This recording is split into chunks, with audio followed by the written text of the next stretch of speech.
Hi folks, Rick Mackey here. Just going to do a quick live today.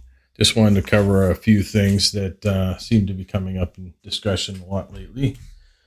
One of those topics is the topic of survival.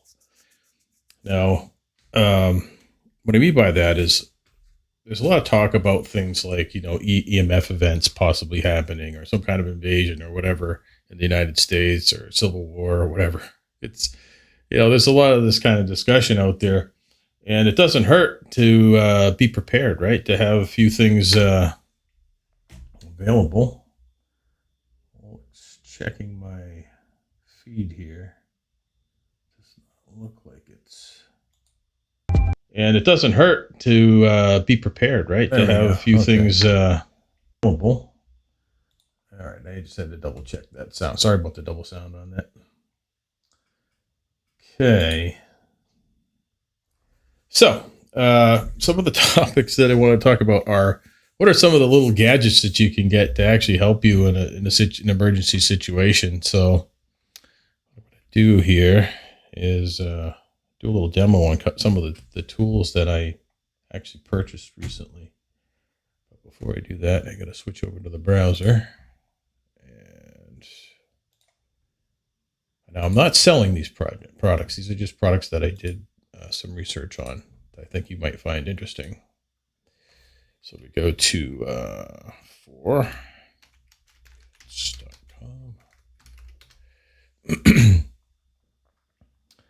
So they have all these like little gadgets here. And so this is the name of the website. It's called forpatriots.com. They have all kinds of neat things. They have your Patriot power cell for your charging your phone or different things like that. If you're just out in the wilderness or you want to, you're in an emergency situation, they have these flashlights. I'm going to demo all these products in just a second. They have what's called the Sun Kettle solar cooker, which actually will do cooking, and it'll also do actually heating water to remove parasites, that kind of thing. There's this radio here that's for communications and different things like that. So in the event of an emergency, you'll still kind of get some kind of radio broadcast that should come through to tell you what's going on. So with no further ado, I will give it a zoom in here. So this here is the flashlight. Okay, so the flashlight has this like little solar panel right here. It has, you could carry this in your car too. It's actually, good for those emergency situations where, God forbid, you've driven off of a bridge or something like that, and you need to break a window. It has this little thing on it right here. I don't know if you can see that. It has this little hammer where has a very sharp point on it, so it will shatter a window, a windshield or whatever. One of the things that happens when you get trapped in a vehicle is that you get this immediate pressure surrounding the vehicle where you can't physically open the door. There's no humanly possible way that you could do it. So that's what something like this would do. It would help you to break out of the vehicle or out of that situation.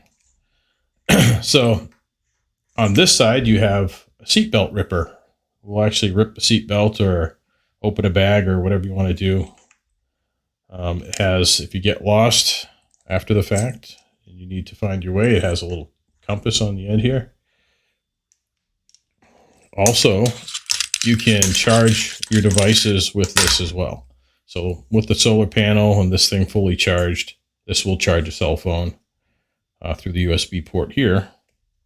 And of course, it's your flashlight, and it has the feature where you can do like a flashing kind of emergency signal so that people can say, hey, there must be something going on over there. That's a well-known thing. So that's the flashlight. Okay, the Patriot flashlight. It's pretty cool. And then we have the Patriot power cell, this has got a little bit more juice to it, and has 2 ports. You can charge 2 devices. You can actually charge a large laptop and a cell phone at the same time on this device.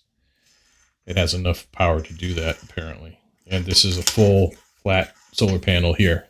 So, and you can use it as a normal charger too. It has a little charging port so you can actually charge the battery in here, and that will let it charge up quicker, you know, if you're just using it for every day, you know. But in an emergency situation, it's good to have something like this where you can, you know, rely on your electronic devices, you know, in an emergency situation. You're stuck. It's good to have this strapped to your backpack. It has a little thing that you can strap to your backpack where it'll actually charge all day long in the sun while you're, you know, hiking or doing whatever you're doing. So there's that. And then, so one of the most important things to have when you're lost in the woods or you're stuck someplace is the ability to get clean water, you know. Now, I've had the situation where I've been out camping and somehow through the swimming in the lakes or rivers or streams or whatever, I ended up catching a parasite. So, and I used to drink the water right out of the stream all the time and without any sort of treatment to the pill or anything like that. A lot of the times, you know, the water will be clean, but there's that one time where you end up catching a parasite and you could really get dehydrated out in the wilderness. So they have this little thing here, which is, I'll zoom back in again, which is a little filter, an inline filter. And what this thing does is it has a little hose on it. You take this end of the unit and you stick it in the water source. It could be a stream, it could be a puddle even, you know. And this is strong enough to filter out any contaminants.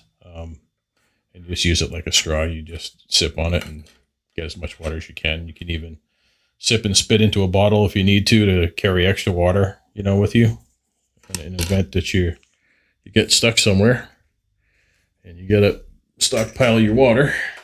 So that's a nice small device. Now this one here might be a little bit tougher to carry in your backpack, right? So on it, like you're not going to necessarily throw this in your backpack, but this might be a good gadget for camping. So if we look at this one here, you're probably asking yourself, what the heck is that torpedo looking thing, right? So what we do is we open up the shell on this one, okay? And you'll see that it has a very reflective surface on there, which basically what this does is it's a solar heater. And you set it down like this on its stand, and it will reflect the sun's light to this inner tube. This inner tube is a glass inner tube, excuse me, and that will reflect the light to the inner tube, which is a solid metal tube. And then the end is where you place your either your water, or you can actually cook food in this too. So if you had, like, you know, captured a small animal or something like that and you cut up little pieces, you can actually cook food in it if you don't have a way to make, or it's not safe to make a fire where you are, or there's really no, you know, depending upon where you are and what your situation is. You can boil hot dogs in here if you have hot dogs, or if you're just camping. But if you're in an emergency situation, you're going to be scrounging for food. So this will, you know, heat things up, and it heats up to boiling temperature apparently. So, and you only need to clean parasites out of the water, you only need 150 degrees at about 20 minutes. So, and I think it takes about 20 minutes to reach that temperature. So 20 to 30 minutes, somewhere around there, depending upon how much sunlight you have. So that's called the sun setter, I guess. The sun kettle cooker, that's called. So anyway, a couple survival things I thought I'd show you that I got recently, just for the camping for now, but they're good to have in the general collection for survival in your bag out. We call that your bug out bag. Now there's also this communication device, which has its own solar. Again, this is all solar operated equipment here, solar powered right here. So Has a solar panel here. It has your on-off button there. It has a flashlight on this end. We turn this on. Highs around 60. You hear that. Northeast winds 5 to 10 Sometimes miles you have to an pull the hour. antenna out, but Gusts up to 20 miles an hour in the afternoon. Tuesday night, mostly cloudy with a 50% chance of showers. what that does Lows in the upper 40s. is it gives us communication. So there's also emergency alerts on here. So there's an emergency alert broadcast. So there's different settings, different modes. That is the general weather. So you can, if you're out hiking or camping or whatever, and you're trying to figure out what the weather is going to be, because in the mountains, most mountaineers know that when you're out in the mountains, the weather can change at any moment. I remember one time the weather wasn't supposed to be that bad. There was supposed to be just a small, maybe a tiny shower. And I get to the top of this mountain, and all of a sudden it was just pitch black, and I had no way to tell that was coming. And there was lightning strikes on the top of the mountain, everything, and I was just terrified.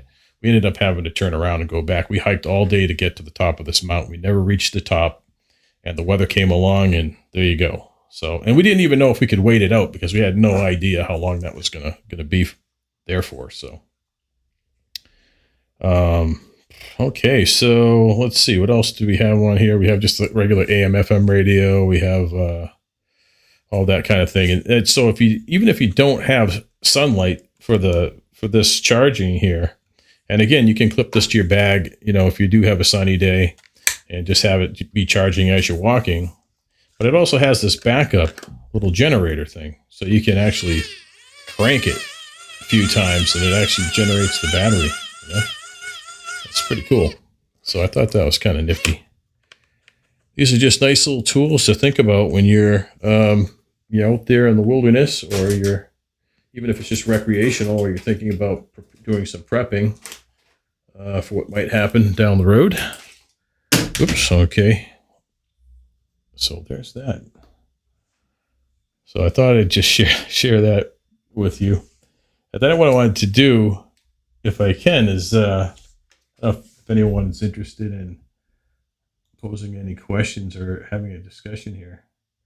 So it looks like we got folks signing into the chat. One thing, we still don't have names coming through. So if we want to have names coming through, I think we got to click on the link when you're signing in rather than the video. And I want to see if that's true here. Let's see what we got here. Let's go to the groups. Go to here. And let's see here. Yeah, so I think if folks go this route with the link instead of clicking on the video, they might actually be able to pass through the video. I think it gives you the option to do that, to allow Facebook to bring your name in. I know this is Dave from Australia. Welcome, Dave. It's good to have you. Feel free to call in if you want. Like, if you want to call in, there's no phone number, but you can. I think you can dial into the chat if you want. But one of the things I want to say or talk about is to get your ideas on was like how much prep is enough prep, right? You ask yourself, there's always like that fine line of thinking, okay, I need to be prepared, right? I need to have something where I can be prepared, but unless I have like an underground shelter or a facility to go to, I think if we're in that kind of a situation, you only need some just bare essentials, because I think people will help people. I don't think it's going to be one of these things where you got to stockpile tons of stuff. If you have the money to build a shelter, great, more power to you. But the average person just doesn't have those kind of things. So like everybody having a little bit of preparation available, some food stockpiled, and some of these little gadgets to help you through to survive, especially water. You can only survive 2 days without water. I don't know if people know that. You basically have 2 days, to find water, and you're pretty much going to start dehydrating. and going downhill after that pretty quickly. Even in the winter, even in the cold, we need to have that much fluid. So that's why having something to heat the water with is going to be important if you need to treat it or having that filter. One of the things I never learned growing up was how to hunt. I learned how to fish, and I can clean a fish, but I never really learned how to hunt. So that's something that I'm looking to learn. I want to learn how to do that, and that's going to be. I don't want to do it unless I have to, but knowing how to do it's a good thing. One point I was trying to go vegan, and then I realized too, maybe you can still be a vegan as long as there's enough plant life out there in the wilderness. But we also have to learn like which plants can we eat in the wilderness, like which mushrooms, which vegetation is good, because there's like even with poison ivy, there's two different plant species that look almost identical to poison ivy, and one of them you can eat, consume it, the other one you can't. So it has to do with the number of leaves and the type of leaf shape and all that stuff. So there's a lot of things to learn when it comes to survival, and to do it well. And so like then there's the spiritual aspects of it. Like should we just trust that if there's an event that bad that people will just come together, that positivity will override anything negative, and should we have this great fear about survival in the event of a major event? I don't know. I guess it's all in how much fear you have in your heart about death, and to begin with. But the thing of it is, you don't want to suffer if you don't have to, so you might as well do some preparing, right? So, Dave, I think you're there in the chat. I was wondering, like, what are people doing there, or talking about there when it comes to like survival? And you're from us. Dave is from Sydney, Australia area, and they don't have like they have all these gun laws where I think even a lot of their hunting guns and things like that have been taken away. So I'm not sure, what people would do there as far as like hunting or having weapons to hunt, but makes it pretty hard to handle. So let's see if we can get some kind of inputs or discussions here in the chat room. So hello from Tennessee. I'm going to go see who some of these people are from the live this way.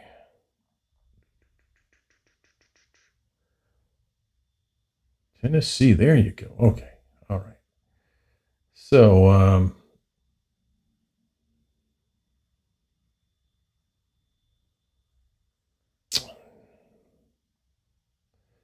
know if you guys can hear me.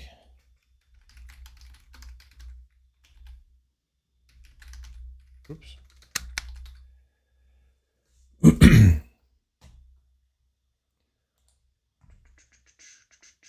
Just checking with the chat, making sure everyone can hear.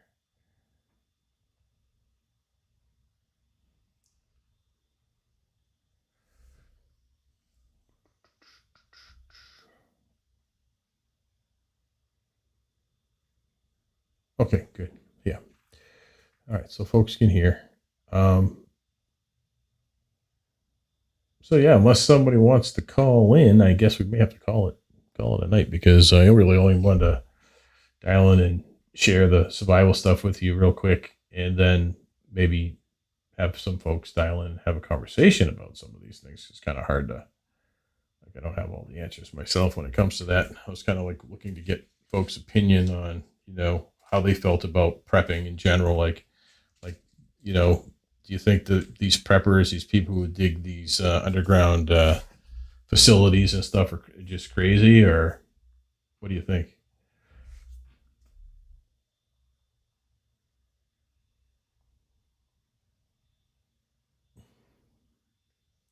You throw a comment in the chat.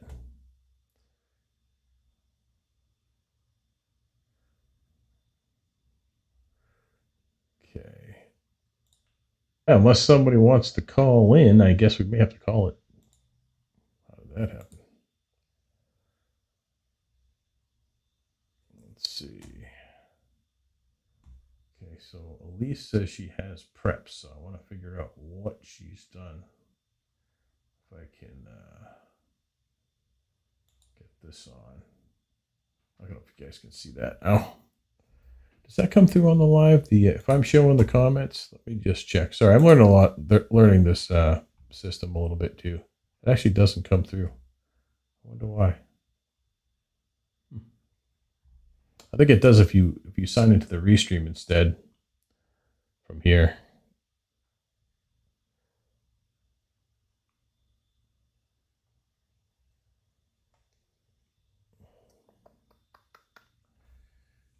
All right. Well, I guess we'll have to call it an evening then, because I don't see much interaction going on here. Okay, so Dave's distracted. Elise says yes, she has some prep. Elise, feel free to call in if you want. If not, I'll probably call it an evening. Give it another couple minutes for folks to respond, and then I'll probably sign off.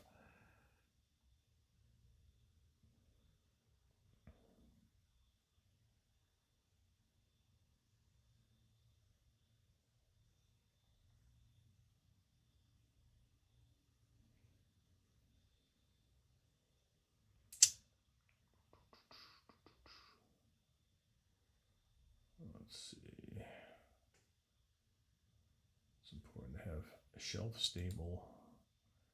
Let's see. It says it's important to have shelf stable food, garden seeds, etc. Yeah, I would say that's true. Now, shelf stable food, they also have that at the that place. So let me show you that real quick.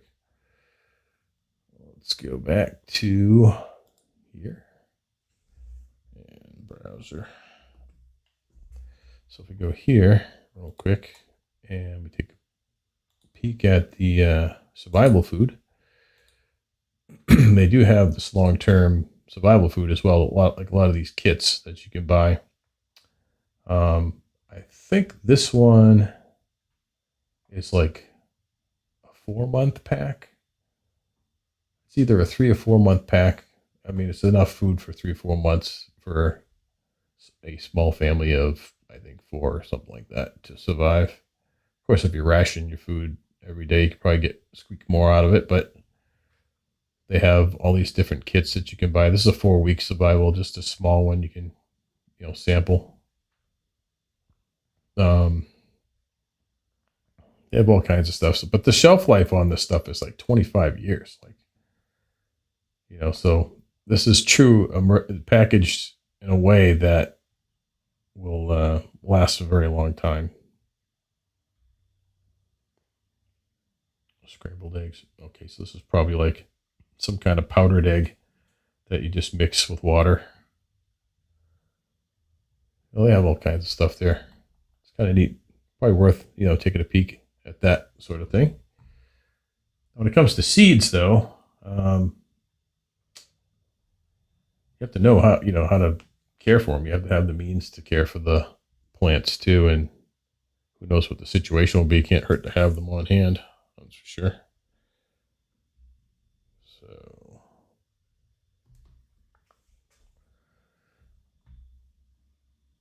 water purifier. Okay, so who says they had a water purifier? Wish I could tell who's making the comments, because I have to hit refresh.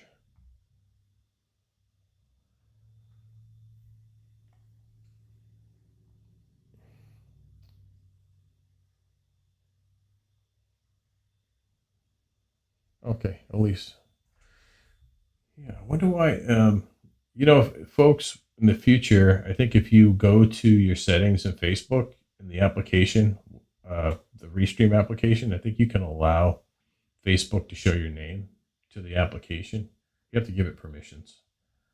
I'll have to find a way to give like a direct link to that so that folks can do that before they come on to the live so they can tell who's making the comments. It seems odd that that's getting blocked at all. Let's see, chat overlay.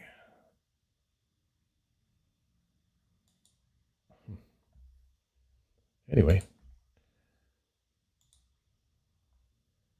So yeah, that's pretty much all I had for the evening. So I will be a little bit more prepared next time with more things to discuss, but I really just wanted to show you those tools and things for survival that I got recently, and hoping that there would be more people on to maybe have a dialogue about the generalities of survival. So yeah, I guess we'll end it right there. Sorry about that, folks. I wish most more people came on to have some conversation. Yeah, you're okay. So it says you can see each other's names, but you're on Facebook. So I'm actually looking at this through the feed in Restream. So if you signed into Restream, that's where you can actually join the. If you go to Restream.io from that link, it should bring you to the actual Restream live, where you can actually join the chat from there. But we'll figure all this out. It's all new, this new setup, so there's some little bugs to work out, unfortunately. Sorry about that. So I hope you all enjoy your evening, and we'll catch you next week with some more. I'll be much more prepared to have longer conversations, and we won't have this technical problem next week. I promise. So have a good night, everyone.